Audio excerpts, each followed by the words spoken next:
Welcome back to another Iron Financial Explainer. Look, we are here for one reason and one reason only, to help you forge a significantly stronger portfolio. We're going to cut right through today's market weakness, and we are going to separate the structural steel from the cheap drywall. I'm your lead analyst, and as always, I am joined by our resident market skeptic.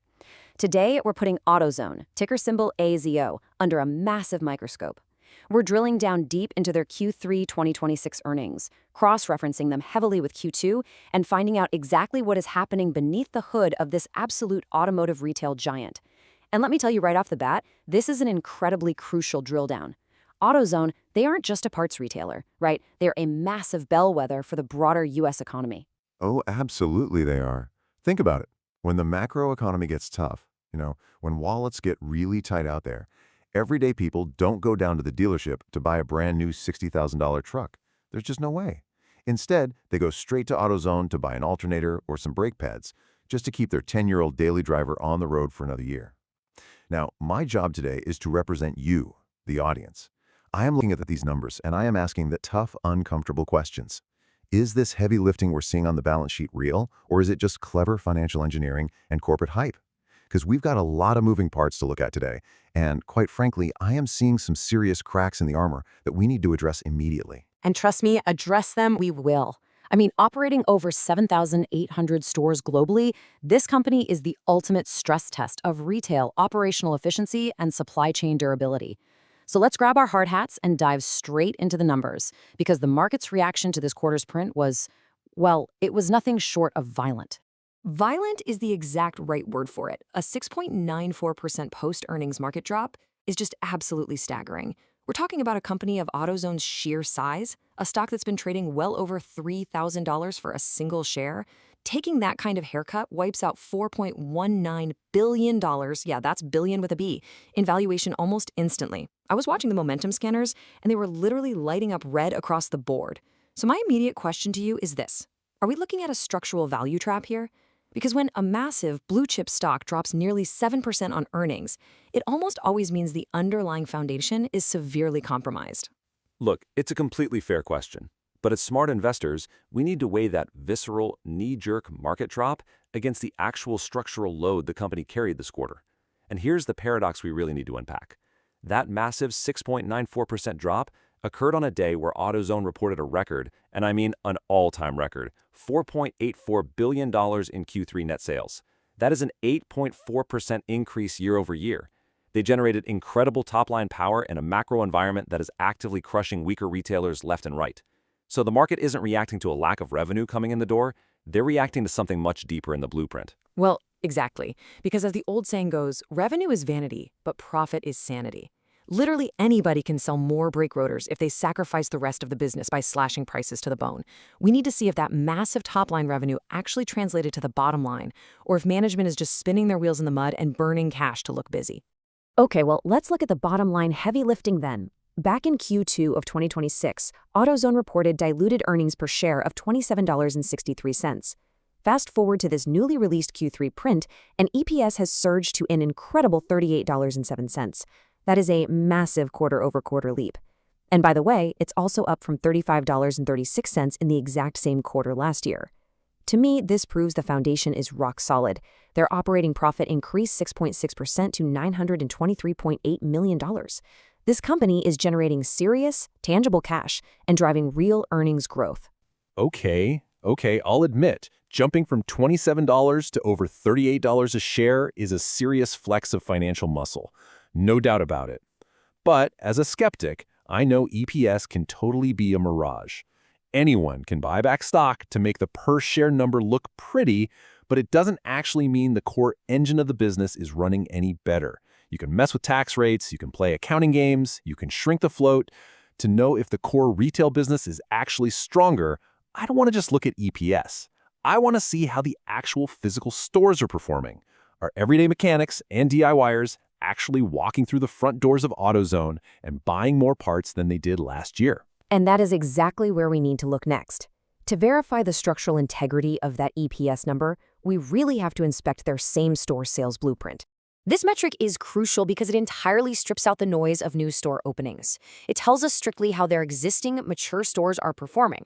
And domestically, the foundation is holding exceptional weight. In Q2, domestic same-store sales grew 3.4%, and Q3, that actually accelerated to 4.1%. Total company same-store sales are up 3.9% overall. What that means is their core U.S. market, which makes up the vast majority of their physical footprint, is actually accelerating its growth. Okay, I see the domestic strength, sure, but look down at the bottom of the ledger. This is exactly where I see those structural cracks in the armor I was talking about. International same-store sales on a constant currency basis dropped significantly. We're talking a drop from 2.5% growth in Q2 down to just 1.6% in Q3. Places like Mexico and Brazil are clearly underperforming. Even the CEO, Phil Danielini, openly admitted in the earnings release that international sales were challenged and slightly below expectations for multiple quarters now. If they are trying to build this resilient global empire, an international slowdown like this is a major structural flaw. It's a headwind, absolutely. I won't deny that. But it's really important to frame it properly to understand where the real load-bearing walls of this company are. Look, AutoZone operates over 6,700 stores right here in the US. By comparison, they have roughly 150 stores in Brazil. That is barely a rounding error compared to their domestic dominance. The international footprint is growing, sure, but it's still just the scaffolding. It is not the main support beams. The domestic market is the main support beam, and commercial sales there grew nearly 10%. Still, your point is well taken. The market absolutely hates uncertainty, and slowing international growth creates exactly that. But to really understand why the stock dropped over $4 billion in value, we need to inspect the actual cost of building this revenue.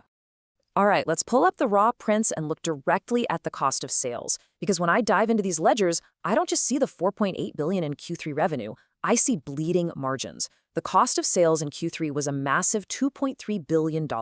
And on top of that, you've got operating and SG&A expenses hitting $1.6 billion.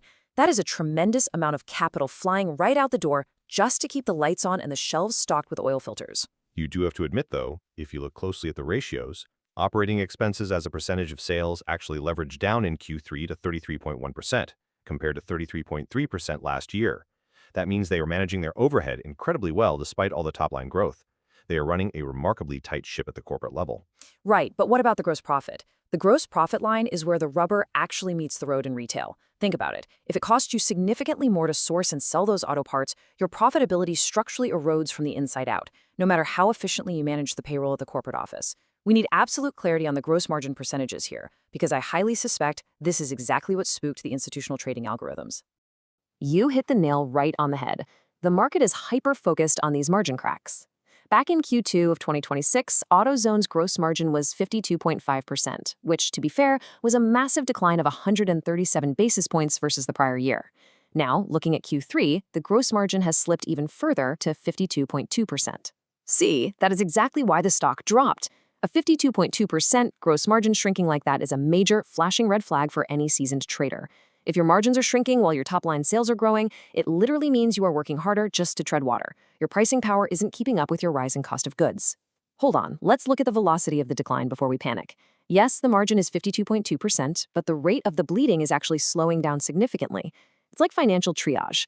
In Q2, they took a massive 137 basis point hit, but in Q3, that decline was contained to just 57 basis points. They're actively patching the cracks. Furthermore, and this is crucial, this isn't an operational failure where they're just arbitrarily slashing prices to move product or losing control of their supply chain.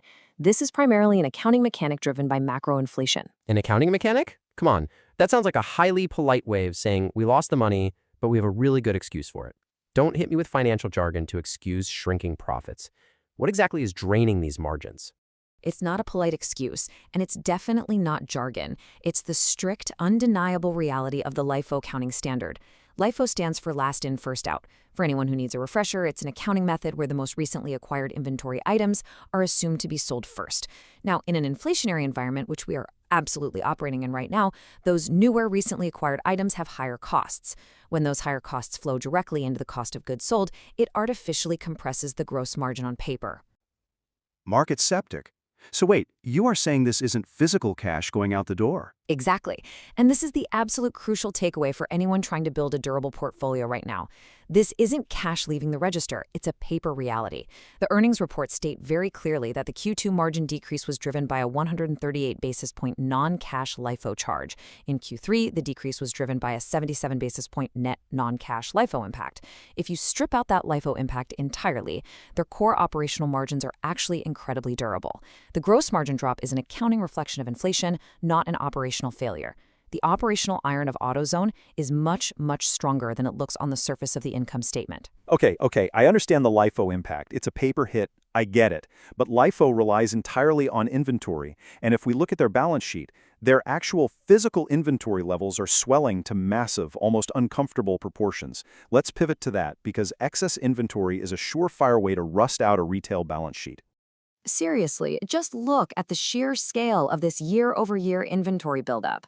Back in Q2, inventory was up 13.1% year-over-year. In Q3, it's up another 10.8%. As of May 9th, 2026, AutoZone is sitting on $7.56 billion in merchandise inventory. $7.56 billion? That is literally enough brake pads to stop a freight train. As a skeptic, I see this persistent double-digit inventory bloat as absolute dead weight dragging the stock down. You know as well as I do, inventory that doesn't move becomes obsolete. And obsolete inventory requires massive markdowns, which will crush those margins. For real, not just on paper. I see it completely differently. I really do. I don't see dead weight. I see strategic stockpiling and necessary growth capital at work. AutoZone explicitly stated that this increase is driven primarily by their growth initiatives and, yes, inflation. Remember, they opened 64 net new stores in Q2, and then another 82 new stores in Q3. When you are aggressively building out your footprint globally to over 7,800 locations, you have to pack those new shelves with product. Furthermore, their net inventory on a per-store basis, which is calculated as inventory less accounts payable, actually improved. It went from a negative $142,000 last year to a negative $107,000 this Q3. Wait, negative net inventory? Explain why that is possibly a positive thing. It's incredible, actually. It means their suppliers are essentially funding their entire inventory. AutoZone's accounts payable to inventory ratio is over 111%. Think about the mechanics of that. They sell the parts, collect the cash from the customer, and bank the profit before they even have to pay the suppliers for the goods. That is the very definition of immense leverage and cash flow generation. And what are they doing with all that newly generated cash? Let me show you the ultimate flex of financial strength. $586.3 million. That is the exact amount of capital AutoZone deployed in the third quarter alone to repurchase its own shares. Wait, hold on. Nearly $600 million in a single 12-week quarter? Yes, management isn't hoarding dead weight, and they certainly aren't panicked by a 6% market drop. They are deploying aggressive, highly targeted financial engineering to fortify the stock. When a company buys back its own stock at this massive scale, it systematically reduces the total number of shares outstanding. That means the massive net income they are generating is divided among fewer and fewer shares. They are literally taking cash from the register and using it to pour thick concrete right under the stock price. That is the exact heavy lifting that drove that EPS from $27.63 in Q2 all the way up to $38.07 in Q3. That is a massive, massive deployment of capital. But my question is it sustainable? Or was this just a one-time defense mechanism they deployed because they saw the stock dropping and panicked? Let's look at the actual buyback trend to see if they are truly committed to this strategy. It is absolutely a sustained, multi-year strategy. Look at how they are fortifying the portfolio across these specific quarters. In Q2 of 2026, they repurchased 85,000 shares for a total investment of $310.8 million. In Q3, they dramatically accelerated that pacing. They nearly doubled the share repurchases to 164,000 shares for that $586.3 million. Market skeptic. Here is the catch, though, and it's a big one. They bought those Q3 shares at an average price of $3,582 per share. Given that the stock dropped to $3,170 after earnings, you could very easily argue they severely overpaid in the short term and actually destroyed shareholder value in the process. But I do have to admit, stepping up and buying back $500 million in stock in a single quarter shows incredible conviction from the executive team. Look, in the very short term, maybe it looks like they overpaid. But if you are a long-term compounder, you simply do not care about a 12-week price fluctuation. You care about retiring those shares permanently. It's the ultimate sign of an ironclad balance sheet. And the best part? They aren't done. At the end of the third quarter, AutoZone still had $0.8 billion. That's $800 million in dry powder remaining under its current share repurchase authorization. They have the absolute firepower to keep putting a floor under the stock if the market continues to blindly misprice their LIFO-adjusted margins. That brings us perfectly to the words of the CEO himself, Phil Daniele. He stated, "As we remain focused on gaining market share in our industry, we will stay committed to a disciplined approach of increasing earnings and cash flows to drive shareholder value." When I synthesize our whole drill down today, I actually see this discipline in action.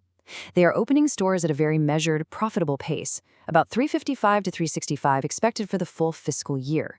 They are letting their suppliers fund their massive inventory, which is brilliant, and they are funneling that free cash flow directly into shareholder value through relentless buybacks. Exactly right. They are actively outperforming competitors in market share, growing domestic commercial sales by almost 10% and returning an operating margin north of 19% for the quarter. The noise around the gross margin compression is very real, but it is heavily skewed by non-cash accounting, not structural failure. They are quite simply a cash-generating machine that is methodically eating its own float. You know, I came into this explainer looking at the 7% stock drop and assuming the absolute worst. I saw the international sales slowing down and the gross margin dropping, but after cutting through the noise, looking at the raw data instead of the market reaction, seeing those non-cash LIFO impacts, and witnessing the sheer volume of the share buybacks, my mind has definitely changed. My skepticism is officially cracking, which just goes to show why we do these drill downs in the first place. And that brings us to the final verdict for our Iron Financial viewers. AutoZone currently sitting near $3,170 after a pretty brutal post-earnings sell-off. So, is it a structural value trap or an ironclad opportunity to buy the dip? Market skeptic. If you focus solely on the slowing international growth and the headline gross margin contraction, you might see a trap. You might fear that the macro inflation costs will eventually overwhelm their pricing power. But if you look at the underlying architecture, the 4.1% domestic same-store sales growth, the massive leap to $38.07 in earnings per share, and the relentless $586 million buyback program, it's incredibly hard not to see a fortress that is built to last. I agree completely. The heavy lifting is being done exactly where it counts: cash flow generation and share reduction. The market panicked over non-cash LIFO charges and wiped out over $4 billion in market cap in a single day. For investors looking to forge a stronger portfolio, this massive dislocation between a record $4.8 billion revenue print and a violent 7% stock drop, well, that might just be the exact anvil you need to hammer out some serious long-term returns. The foundation is absolutely solid. It's up to you how you want to build on it. Thanks for joining us on this Iron Financial Explainer, and we will absolutely see you on the next drill down. Disclaimer: everything I share is for entertainment and informational purposes only. I'm not a financial advisor, so please do your own research or talk to a professional before making any moves with your money.